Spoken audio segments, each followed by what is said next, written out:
আমার ভাইয়ের বুকে যারা গুলি চালিয়েছে তাদের বিচারের আওতায় নিয়ে আসার সমাবেশ। 19 তারিখ সমাবেশ সমৃদ্ধ বাংলাদেশ গড়ার লক্ষ্যে সৎ দক্ষ দেশপ্রেমিক নাগরিক নির্বাচনের সমাবেশ। এই সমাবেশ বাস্তবায়ন করে আমরা গড়ে ফিরব ইনশাআল্লাহ। আমরা ঢাকাবাসীকে উদাত্ত আহ্বান জানিয়ে আমাদের নেতা কর্মীদের প্রতি উদাত্ত আহ্বান জানাচ্ছে, প্রত্যেক মানুষের ঘরে ঘরে আমাদের এই কাঙ্ক্ষিত দাবি জাতির দাবি নিয়ে পৌঁছতে হবে। এই কয়েকদিন আমাদের মাঠে ময়দানে হাটে ঘাটে প্রত্যেকটা পথে প্রান্তরে আমাদের দাবি নিয়ে আমরা মানুষের কাছে পৌঁছব। আমাদের এই মিছিলে প্রশাসনের বাইরে সহযোগিতা করেছেন, ঢাকাবাসী পল্টনবাসী সহযোগিতা করেছেন, সবাইকে আন্তরিক অভিনন্দন জানাচ্ছি।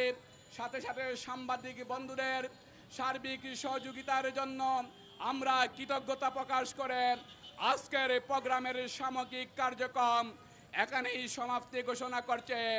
আল্লাহ হাফেজ। বাংলাদেশ জিন্দাবাদ, বাংলাদেশ জামাত ইসলামী জিন্দাবাদ, ঢাকা মহানগরী দক্ষিণ জিন্দাবাদ। আসসালামু আলাইকুম।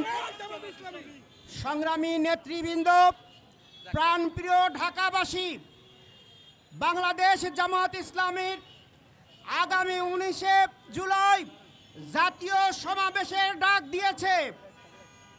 7 দফা দাবি বাস্তবায়নের জন্য 7 দফা দাবি আদায়ের লক্ষ্যে আগামী 19 জুলাই যে সমাবেশ ডাক দেওয়া হয়েছে, উক্ত সমাবেশকে সফল করার জন্য আজকের এই প্রচার মিছিল পরবর্তী সমাবেশে আমি জনগণের উদ্দেশ্যে বলতে চাই, আগামী 19 জুলাই ঢাকায় একটি ঐতিহাসিক সমাবেশ করতে হবে। উক্ত সমাবেশে আপনাদের সবাইকে দলমত ধর্ম বর্ণ নির্বিশেষে যোগদান করার জন্য উদাত্ত আহ্বান জানাচ্ছি। সংগ্রামী ভাই এবং বন্ধুগণ, আমাদের 7 দফার মধ্যে রয়েছে আমরা সকল গণহত্যার বিচার দাবি করেছি। এই বিচার ছাড়া আমরা কোন নির্বাচনে যেতে চাই না। আমরা সকল গণহত্যার মধ্যে শাপলা চত্বরের সেই গণহত্যা রয়েছে।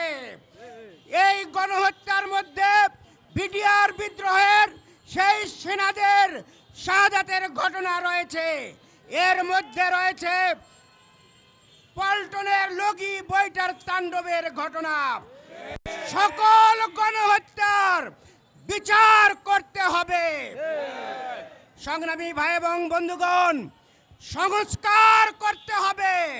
দৃষ্টান্তমূলক যদি সংস্কার না হয় তাহলে আগামী দিনে আবারও ফ্যাসিবাদ উত্থান ঘটবে এবং যারা ভোট চুরি করার স্বপ্ন দেখছেন তারাই সংস্কার চাচ্ছেন না। আগামী দিনে আমরা এই 7 দফা দাবি আদায় করে আমরা নির্বাচনে যাব ইনশাআল্লাহ। আগামী 19 তারিখের সমাবেশ সফল করার উদাত্ত আহ্বান জানিয়ে সবাইকে ধন্যবাদ জানিয়ে আমার বক্তব্য এখানে শেষ করছি। আল্লাহ হাফেজ। সংগ্রামী ঢাকাবাসী, কথায় স্মরণ করেন, আমরা এতক্ষণে জানতে পারি নাই আমাদের 1,10,00,000 ভোটারকে ভোটার তালিকায় তাদেরকে সংযুক্ত করা হয়েছে কিনা, তারা ভোট দিতে পারবেন কিনা। পরিষ্কার বার্তা দিতে চাই, জামাত ইসলামী রেমিটের যোদ্ধারা যারা 2024-এর জুলাই আগস্টে একজন সামাজিক যোগাযোগ মাধ্যম যোদ্ধা হিসাবে নিজের পরিবারকে ঝুঁকির মধ্যে ফেলে নিজেরা বিদেশে অ্যারেস্ট হয়ে এই বাংলাদেশের জন্য লড়াই করেছে, তাদের একজনকে বাদ দিয়েও বাংলাদেশের মানুষ নির্বাচন মেনে নিতে পারে না। আসুন আমরা আমাদের সেই লেভেল প্লেইং ফিল্ড, জুলাই সনদ বাস্তবায়ন, আমরা আমাদের জুলাই গণহত্যার বিচার এবং আমাদের পিয়ার পদ্ধতি স্থানীয় নির্বাচন করে জাতীয় নির্বাচনের ধাপের দিকে আগানো সহ আমরা আমাদের এই প্রিয় মাতৃভূমি বাংলাদেশে জনগণের সরকার প্রতিষ্ঠা করার জন্য অবাধ, সুষ্ঠু, নিরপেক্ষ, অংশগ্রহণমূলক এবং লেভেল প্লেইং ফিল্ড তৈরি করে একটা সুষ্ঠু নির্বাচনের দিকে সরকার আগাবে সেই প্রত্যাশা ব্যক্ত করে আগামী 19 জুলাইয়ের সমাবেশে দলে দলে যোগ দিয়ে সমাবেশ সফল করুন। সবাইকে ধন্যবাদ। আসসালামু আলাইকুম রহমতুল্লাহ।